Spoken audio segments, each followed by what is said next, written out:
What? We know it all. We've seen it.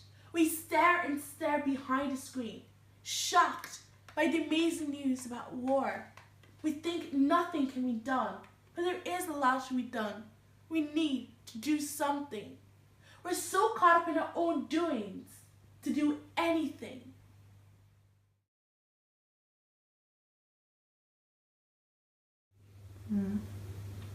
Hi, my name is Bernitta Ohaa. I'm 13 years old, living in Portlaoise, County Laois. I attend my education in a presentation secondary school, Scoil Curshey. I am extremely exuberant and honoured presenting my speech to you. The speech that I will be presenting is a message for all humanity by Sir Charlie Spencer Chaplin. This speech is a little bit different because the world's greatest speech wasn't written by a philosopher, dictator, leader, or politician, but it was written by Charlie Chaplin. Undeniably one of the most powerful, greatest, and meaningful speeches ever recorded in history. What's most remarkable about Chaplin's speech is that he has a really meaningful speech, and it is more relevant today than it was back then. I crave for your indulgence to truly see the meaning and purpose of the speech, as I want to inform you on issues that probably get overlooked by most people. These issues are war, injustice, and insecurity. Every day when I watch news, all I hear is war, killing, terrorist attack, political debate, defamation of characters such as Trump and the next step for America. Why are these called news? They should be called bad news. Because we focus so much on war, segregation, and stereotyping that we forget what truly matters, which is peace, love, and forgiveness. I guess you're wondering, why did I pick the speech? The answer is quite simple. The reason I chose the speech because there was a sense of liberty between the lines of the speech. And this speech makes us realize that we're all one, light-skinned or dark-skinned, male or female, poor or rich, young or old. Because we are created by one God, and we need to see past our physical appearances and realize judging one another simply based on their gender, age, or color is wrong. Let me tell you a very sorrowful fact. Since World War II, there has been over 250 minor wars, but killing over 50 million people. That is the population of Ireland, Spain, and Norway put together. Where on earth does injustice, impurity, and wickedness come from? And did you know that there was a reducing of birth rate because men were taken away from their wives during war attacks and they never see each other again? And did you know innocent people who are victims of war suffer from depression, major illnesses, mental trauma, dismay, and sadness? This is horrible and terrible, but yet we do nothing. I know you might be thinking, there must have been some stuff done, but fighting back and throwing bombs of revenge does not stop war, but make it stronger. And remember, two wrongs does not make a right. I am wearing a red t-shirt today to represent the innocent blood which was shedded during war and the innocent people who were brutally murdered. Please do not get me wrong. I'm not speaking of saving the planet Earth because I know it is going to be here whether we are or not. But our impact, our footprint is here forever. When I was watching a girl on the Discovery Channel, she said, "I wish I was rich because if I did, I would stop all this war. And I would tell all our political leaders who say they are protecting us that they're selfish and they're only fighting for themselves to sustain wealth. Please, instead of spending so much money on buying bombs, fancy cars, new weapons, We could be spending money on saving lives, bringing everyone in the world together, and buying food and medicine for the young children, people who cannot afford them. Because I'm sure if we all do this, there will be no single dying person in this world. Thank you.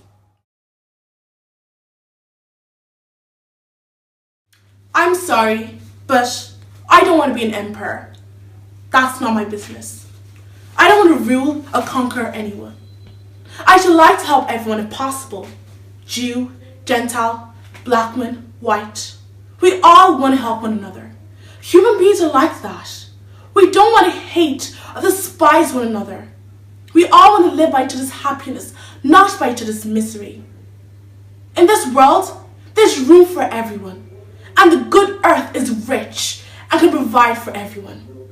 The way of life can be free and beautiful, but we have lost that way.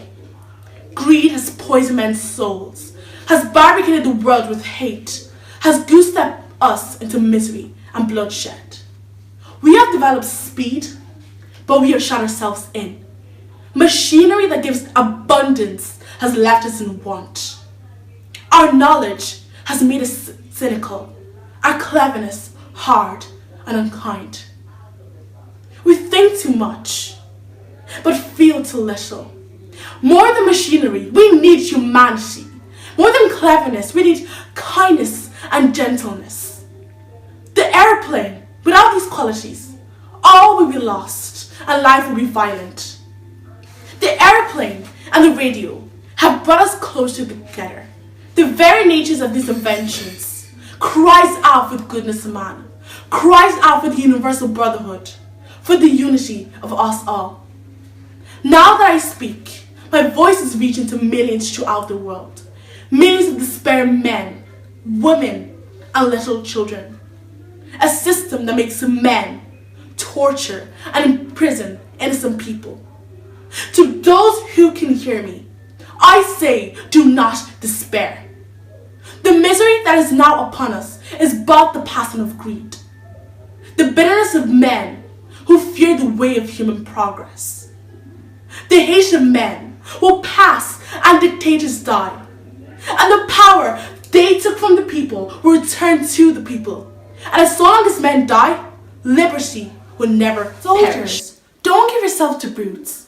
Men who despise you, who enslave you, who regiment your life, tell you what to do, what to think, and what to feel, who drill you, diet you, treat you like cannon fodder, and treat you like cattle.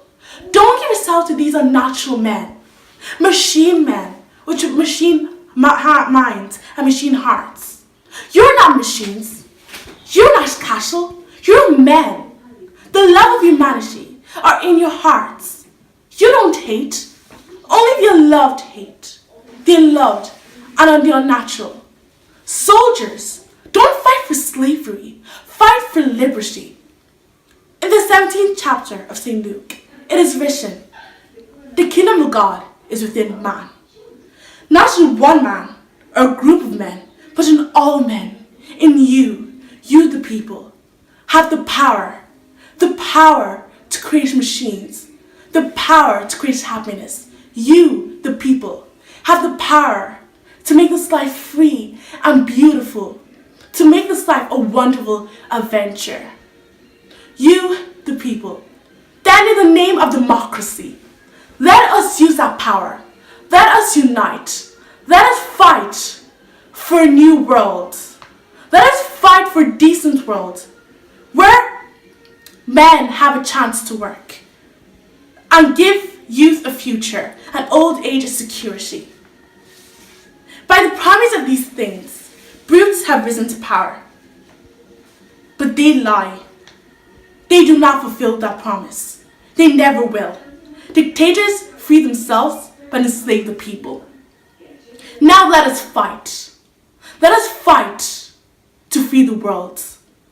Let us fight to do away with national barriers, to do away with greed, hate, and intolerance. Let us fight for a world of reason, a world where signs of progress will lead to men's happiness. Soldiers, then in the name of democracy, let us unite.